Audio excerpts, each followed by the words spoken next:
dan para rasul. Di bawah Petrus, inilah paus yang sekarang, paus. Nah, jadi di bawah paus ini, suster,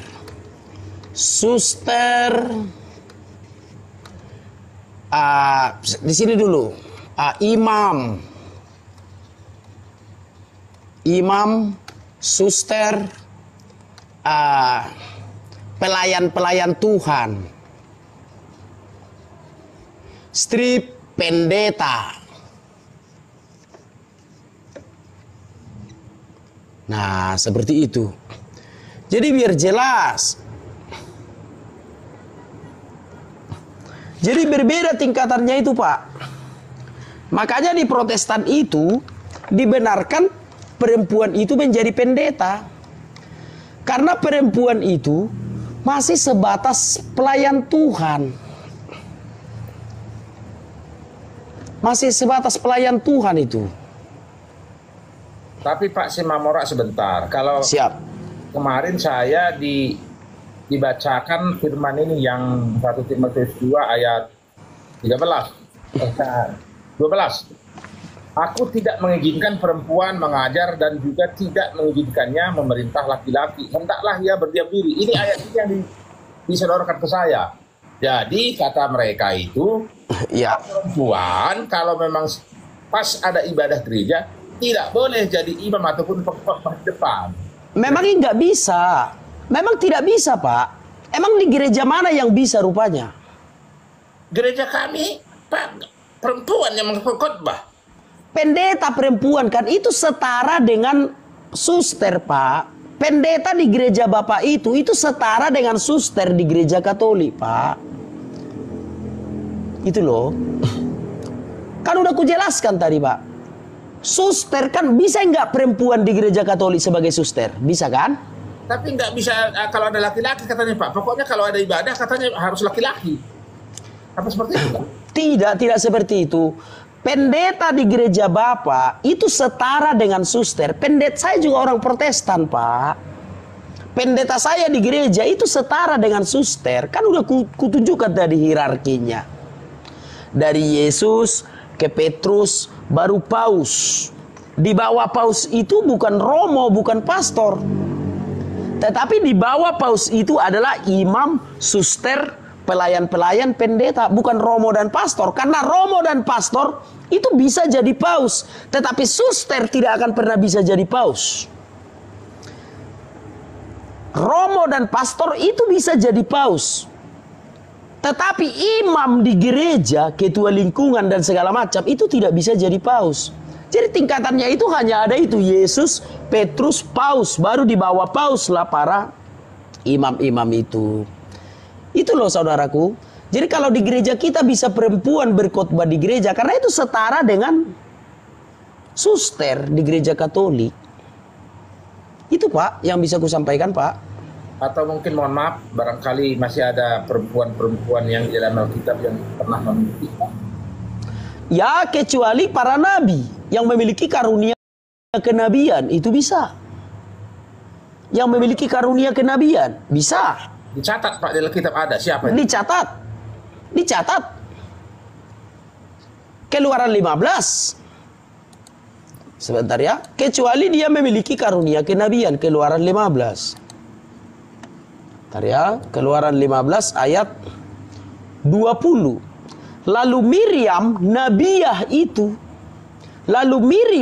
Nabiyah itu, saudara perempuan Harun, mengambil rebana di tangannya dan tampillah semua perempuan mengikutinya. Mereka memukul rebana serta menari-nari dan menyanyilah Miriam memimpin mereka. Bisa jadi pemimpin kalau dia seorang nabiyah, kalau dia memiliki karunia kenabian. Sekarang kan kita di luar kenabian kan yang kita bicarakan kan. Di luar kenabian kan bisa tapi setara dengan suster. Bisa tapi setara dengan imam. Nggak boleh setara dengan romo atau dengan pastor, nggak boleh. Itu loh Sunggul, Pak Sunggul. Paham. Siap. Oke ya saudaraku. Satu lagi, bisa ya? Ya silakan. Saya persilakan dengan hormat. Tapi gini loh Pak Tumanggor, aku hanya menjawab saja. Kalau Bapak tidak terima, itu urusan Bapak ya. Aku hanya menjawab saja apa yang ku ketahui ya. Ya, terima kasih Pak. Aku Siap, juga silakan. cuma supaya aku nanti kalau ketemu lagi, aku bisa menjelaskan kira-kira seperti itu, Ama. Siap, silakan. Ya, tentang Alkitab kita, katanya itu beda. Kenapa kalian pakai Alkitab kami? Katanya seperti itu. Maksudnya kayak mana? Alkitab Protestan dengan Katolik kan berbeda. Tidak ada yang berbeda. Ada lebih katanya punya mereka. Kata siapa? Kata pastornya. Justru kita yang mengurangkan. Oh begitu. Berarti kita yang kurang berarti.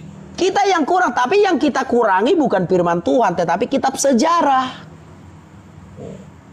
Kalau dulu kitab suci kita, kitab suci Katolik itu Deuterokanonika namanya. Sebentar dulu Pak. Tadi kan saya baca-baca saking penasarannya saya di kanon 3 tak tahu 325 kan kanon pertama ya Pak? Bukan ya, konsili Nikea. Konsili. Oke. Kalau Alkitab kita yang Protestan yang mana Pak? Atau ada katanya kanon khusus? Enggak ada. Tidak ada perbedaan Protestan dengan Katolik. Semua sama. Semua sama. Hanya saja kita orang Protestan tidak memasukkan kitab sejarah. Deuterokanonika 1 Makabe, 2 Makabe, Sisak Raja Mesir, kitab Tobit, itu tidak kita masukkan ke dalam kitab suci. Kita nggak mau. Kenapa? Karena itu kitab sejarah. Iya. Nah, Katolik nggak bisa. Iman Katolik itu kokoh. Harus sesuai dengan fakta sejarah. Coba, berapa tahun Tuhan tidak berfirman? 400 tahun kan? Sampai kedatangan Yesus ke dunia kan? Ya. Nah, kita orang Protestan kosong. Sejak 400 tahun, apalah yang pernah difirmankan Tuhan? Apalah yang terjadi setelah 400 tahun? Orang Protestan akan bingung.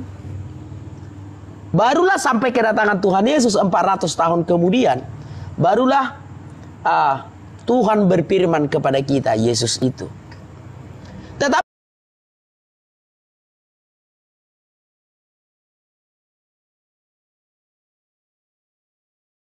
ini Katolik bisa menjawab. Ketika Sisak menjadi raja Mesir, Sisak itu pernah datang ke Yerusalem. Lalu Jenderal Titus membakar kota Roma. Jenderal Titus membakar Yerusalem. Katolik lengkap semua. Jadi sekali lagi tidak ada yang berbeda antara Katolik dengan Protestan. Kitab sucinya kok berbeda, apa tak? Karena di dalam kitab suci Protestan tidak dimasukkan kitab sejarah. Sementara di dalam kitab Katolik itulah kitab yang pertama dimasukkan Deuterokanonika untuk mengisi kekosongan sejarah. Jadi nggak ada yang salah. Untuk mengisi kekosongan sejarah, Deuterokanonika itu dimasukkan ke dalam kitab suci. Saya juga percaya itu. Saya ada Deuterokanonika. Nggak usah aku tunjukkan. Saya ada Deuterokanonika, tidak ada yang salah dengan itu. Karena Deuterokanonika dimasukkan ke dalam kitab suci untuk mengisi kekosongan sejarah. Nggak ada yang berbeda. Kitab suciku, ada banyak kitab suciku. Ada cuma perjanjian baru. Ada cuma perjanjian lama. Ada Deuterokanonika. Ada kitab suci Alkitab dan Kidung Jemaat. Ada Bibel dan buku Ende. Loh, kenapa beda-beda isinya? Tidak beda. Ada yang dirangkum sekali semua. Ada yang hanya perjanjian lama saja. Ada yang hanya perjanjian baru saja. Jadi sekali lagi, kitab suci orang Protestan hanya berisi perjanjian baru dan perjanjian lama. Kitab suci orang Katolik, perjanjian baru dan perjanjian lama, plus kitab sejarah Deuterokanonika. Itu sungguh yang bisa kusampaikan. Semoga kau paham. Silakan. Oke, satu lagi. Saya hampir 20 menit.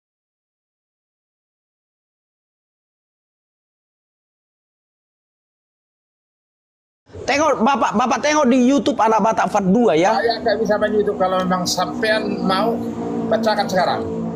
Biar langsung. Takutnya nanti diblokir, Pak. Takutnya nanti. Oke, 6475. Ya. Sudah? Ya. 3883. Ya. 68. Ya. Tidak, itu saja. Ini BRI apa? BCA, BCA. Oke, terima kasih. Siap. Semoga panjang umur, sehat selalu. Mudah-mudahan besok lusa kita bisa bergabung lagi. Siap. Anak bangsa sukses. Sama-sama, Pak. Sama-sama, Pak. Siap, siap, siap. Nah, itu kawan-kawan ya. Jadi kalian jangan bingung, saudara-saudaraku. Gak ada perbedaan kita dengan Katolik, enggak ada. Justru kita orang Protestan inilah yang membangkang. Dulu aku nggak percaya juga itu. Kupikir dulu Protestan lah yang benar, Katolik itu salah dulu. Waktu aku masih sekolah minggu.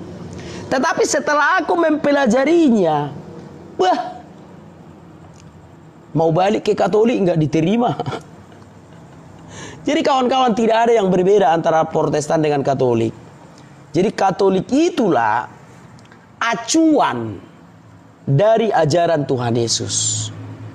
Sekali lagi, Katolik itulah acuan dari ajaran Tuhan Yesus. Katolik itulah pedomannya. Semoga kawan-kawan paham. Baik, berikutnya ada Ibu Ioa. Halo Bu Ioa.